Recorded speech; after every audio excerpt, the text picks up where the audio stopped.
Okay, this is another video about shoulder injuries and shoulder health with rowing on the water or rowing on the machine regardless. Rowing is great for going back and forth, which means it works a lot of the muscles that are right here. However, it doesn't work the muscles in the front, the side, or even down low or up high. So what you want to do if you want to keep your shoulder nice and healthy is really do some things off of the rowing machine to keep your shoulders strong and stable. This is going to help decrease symptoms, decrease the likelihood of you getting injured, and really just overall health. So I've done a different video that had some things with some bands and some other things. So today I'm going to do one that is just bands and a way that you can just use gravity as resistance if you don't have weights. So some of the exercises that we're going to go through are just things that you can do around the shoulder. What you want to do with these is I'm going to give you about 5 exercises, I think, unless one pops in my head and I decide to add it. But with those 5 exercises, don't worry about doing them all at once. Work them into your routine. So if you want to do one day, one another, or 2 one day, 2 another, that's perfectly fine. But really just start working these type of exercises into your routine to keep your shoulder stable. If you have a previous injury, this is really going to help you hopefully postpone surgeries, whether it's rotator cuff, total shoulder surgery, whatever it is. It's going to help put those off longer by really stabilizing the shoulder. You're going to take the pressure off the ligaments and the muscles that are just basically hanging the shoulder. If any of these hurt, go ahead and back off. I know I've talked to somebody and I kind of told him where to keep his level of pain. If you're doing this, don't go above a 3 out of 10 unless, like I mentioned, I told somebody else a little bit different. But don't go above a 3 out of 10 for your pain level, especially if you're a 0 at the beginning when you start. So you want these to just help stabilize. You don't want to make your symptoms worse, okay? If your symptoms get worse and you're doing these things, when you stop, the pain should settle back to what your starting was when you weren't doing the movement. That's kind of the goal. You want it to settle pretty quickly, under 30 seconds to a minute. But here are some of the exercises. I hope you like them. Feel free to comment if you've got questions. If I went way overhead and you have no idea what I'm talking about, just comment below, let me know, and I will go into more depth, but I'm just gonna kind of do a basic run through real quick. So the first thing that I want you to focus on is actually gonna be with the bands. And when you row, you can also do this with a weight laying on your side, and I can do a video for that if you're interested. But essentially what you want to do is keep your shoulder back and down when you do this motion. So I'm going to go over here to where my bands are. And what you want to do is basically, I'm just going to do 1, but it's going to, yeah, there we go. Okay, so what you want to do is have your arm by your side, elbow by your side, shoulders back and down, and I'm just going to pull in and then let it come back out. In and out. Don't worry about how far out you go, but you want to step out so there's resistance, and you want to feel the back of your shoulder blade, the muscles in the back of your shoulder really working to help you stabilize and move this. Your rotator cuff is made up of 4 muscles. A lot of them, they're all in the back of that shoulder, so they're really there trying to stabilize. So when you do this, I don't want you to really compensate. I want you to be using the muscles in the back of your shoulder.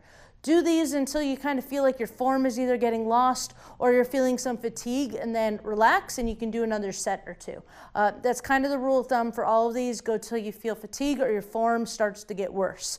But just, you're going to be pulling in, and then we're actually going to turn, so that was actually internal rotation. Sorry, I messed up because I don't like to face away from the camera.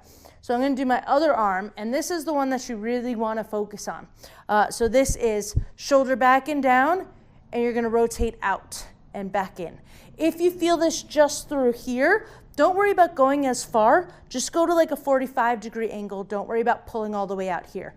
Keep your elbow by your side. Don't let it pop out. If you need to take a rolled up towel and stick it here so you feel like you're putting pressure there to keep your elbow in, go for it, but you're just going to go out and in. And again, shoulder back and down. So that's external rotation and internal rotation. There's your bonus. Told you I was going to get a little messed up. Then what we're gonna do is use gravity. So I have a ball here, a Swiss ball. You can do this laying on a bench. You can do this off the side of a bed and just do one arm. I'm gonna demo with 2 arms and with this thing right here.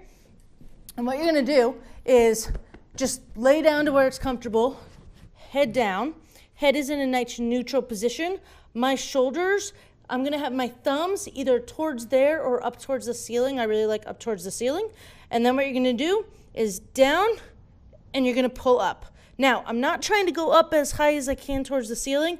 I'm just going to about the height of my shoulder right here. And I'm gonna hold 1, 2, and then back down. Up, 1, 2, and back down.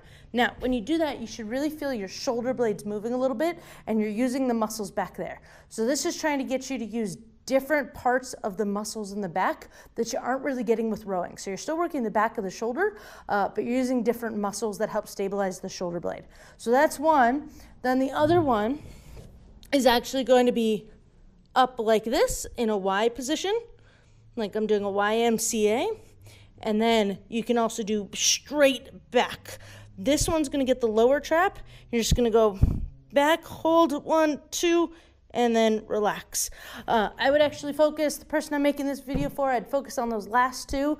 The Y, if you're having trouble with overhead, be careful with it.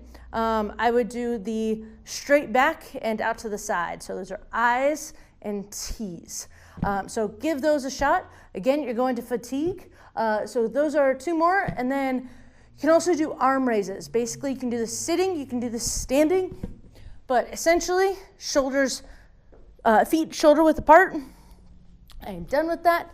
So feet shoulder width apart, arms. Again, I'm really working on moving my arm with my shoulder blades. So I'm gonna raise up, but my arms are pretty much like, it's like I'm bringing my shoulder blades back and then I'm raising my arms up.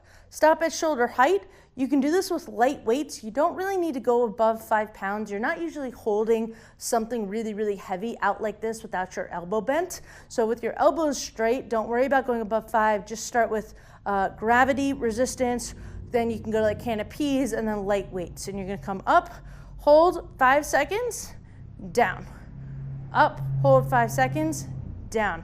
And you can do the same thing at an angle in front of you. Again, it's like the YMCA, but I'm not going up as high. So I'm halfway between forward and to the side right here in this position. We call this scaption.